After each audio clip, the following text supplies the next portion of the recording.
Assalamualaikum warahmatullahi wabarakatuh. Selamat pagi, siang, sore, atau malam, Pak Didik. Perkenalkan, nama saya Elvina Nashwa Aryani dengan NIM 211201231401336. Kali ini saya akan mempresentasikan hasil tugas saya, yaitu penerapan metode interpolasi Lagrange untuk peramalan jumlah penderita HIV. Adapun latar belakangnya yaitu Human Immunodeficiency Virus atau HIV merupakan patogen yang menyerang sistem kekebalan tubuh dan masih menjadi masalah kesehatan yang serius di Indonesia dengan jumlah kasus 36.902 yang tercatat pada tahun 2021 menurut Wiratma dan Purba pada tahun 2022. Mengingat fluktuasi data yang dipengaruhi oleh berbagai faktor sosial dan ekonomi, diperlukan pendekatan matematis akurat untuk memprediksi kasus dalam dasar pengambilan kebijakan strategis, menurut UNICEF Indonesia tahun 2012. Sebagai solusi, metode interpolasi Lagrange ini diimplementasikan untuk mengestimasi nilai data runtun waktu menggunakan pendekatan fungsi polinomial. Penerapan algoritma ini bertujuan untuk memetakan pola peningkatan kasus secara komputasi dengan tetap memperhatikan perhitungan galat atau error untuk menjamin validasi prediksi, menurut Krisnawati tahun 2007. Selanjutnya, tujuan yang pertama itu untuk mengimplementasikan metode interpolasi Lagrange untuk memprediksi jumlah penderita HIV. Yang kedua, menyusun kode program Python untuk melakukan perhitungan numerik secara otomatis. Yang ketiga, mendemonstrasikan hasil penerapan melalui visualisasi grafik dan analisis data. Selanjutnya, interpolasi Lagrange ini merupakan metode numerik yang menggunakan pendekatan polinomial unik berderajat n untuk mengestimasi nilai di antara sekumpulan titik data tanpa perlu menyelesaikan sistem persamaan linear.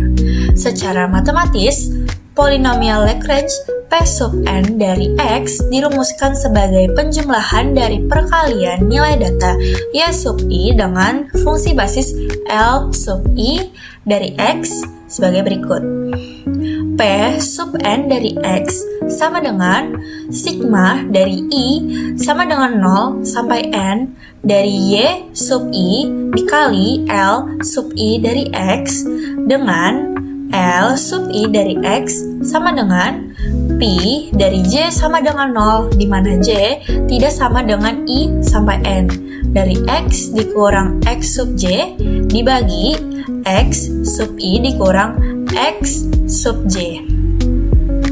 Dalam implementasi algoritmanya, metode ini memerlukan input berupa array data X dan Y yang diproses melalui perulangan atau iterasi untuk menghitung produk, yaitu X min X sub J dibagi X sub I dikurang X sub J bagi setiap titik yang kemudian diakumulasikan untuk mendapat nilai prediksi akhir. Selanjutnya ada implementasi sistem. Nah, data yang digunakan untuk simulasi ini diambil dari data penderita HIV pada rentang tahun 2005 sampai 2014 sebagai titik acuan XY untuk membentuk polinomial Lagrange. Data ini disimpan dalam bentuk array dalam pemrograman dan berikut merupakan potongan dari kode yang digunakan. Jadi di sini ada kode sebagai data historis, lalu ini ada array-nya dan di sini ada fungsi interpolasi Lagrange. Nah, fungsi ini dirancang untuk menghitung nilai pendekatan pada suatu titik target dengan mengacu pada rumus dasar polinomial Lagrange. Perhitungan dilakukan melalui perulangan bersarang atau nested loop untuk membentuk fungsi basis L sub I dari X, di mana setiap basis dihitung sebagai hasil perkalian rasio selisih nilai X. Oke, langsung aja kita ke demonya.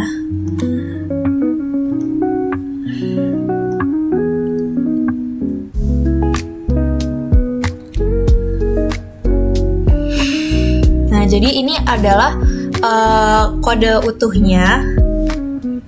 Langsung aja kita run.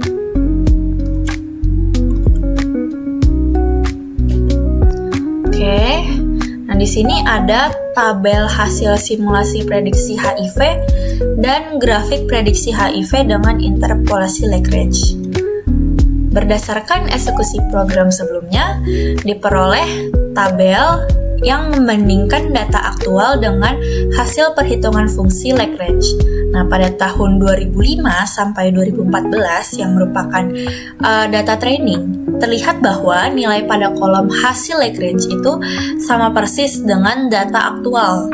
Nah, hal ini menunjukkan bahwa fungsi polinomial yang dibentuk berhasil melewati setiap titik data dengan galat 0. Selanjutnya, untuk prediksi tahun berikutnya, program menghasilkan angka estimasi sebagai berikut. Untuk tahun 2015, estimasinya itu sekitar 1.513.608 penderita. Dan tahun 2016 itu sekitar 14.601.962 penderita. Selanjutnya ada visualisasi grafik, yang dimana di grafik ini terdapat beberapa poin visual. Yang pertama itu ada titik merah. Nah, titik merah ini merupakan data aktual atau data historis atau data training yang tersebar pada tahun 2005 sampai 2014. Selanjutnya ada garis biru ini yang merupakan kurva hasil perhitungan. Nah, terlihat bahwa garis di sini tuh meliuk ya bentuknya. Karena kenapa meliuk itu karena untuk menghubungkan setiap titik merah secara presisi tanpa ada yang terlewat. Selanjutnya untuk titik silang hijau yang ini ada 2. Nah, itu untuk menunjukkan posisi hasil prediksi tahun 2015 dan 2016 yang melonjak drastis ke atas mengikuti tren ujung kurva. Selanjutnya ada analisis. Nah, penerapan metode interpolasi Lagrange ini menunjukkan bahwa algoritma numerik mampu merekonstruksi fungsi matematis yang sangat presisi terhadap data historis. Hal ini terlihat dari kurva polinomial yang terbentuk berhasil melewati seluruh titik pada data tahun 2005 sampai 2014 tanpa galat. Nah, di sini ada grafik dan tabel, dan keduanya ini sebenarnya saya ambil dari referensi yang saya gunakan. Jadi saya ingin membandingkan karena ini tuh menggunakan MATLAB. Jadi saya ingin membandingkan kedua pemrograman tersebut, karena yang saya gunakan itu kan menggunakan Python ya, yang ini menggunakan MATLAB yang referensi. Nah, hasilnya ini menunjukkan cukup identik. Kita lihat dari tabel. Untuk tahun 2005 itu ada angka 859. Dan di sini juga sama. Nah, untuk prediksinya di tahun 2016 itu sekitar 14 juta. Nah, kita lihat yang di referensi saya gunakan itu juga 14 juta. Nah, terbukti bahwa hal ini mengonfirmasi adanya keberadaan fenomena range, di mana interpolasi derajat tinggi cenderung berosilasi di ujung interval. Hal ini membuktikan bahwa metode ini sebenarnya akurat untuk rekonstruksi data historis, tetapi tidak stabil untuk peramalan jangka panjang. Oke, mungkin cukup sekian presentasi yang dapat saya sampaikan. Kurang lebihnya mohon maaf. Wassalamualaikum warahmatullahi wabarakatuh.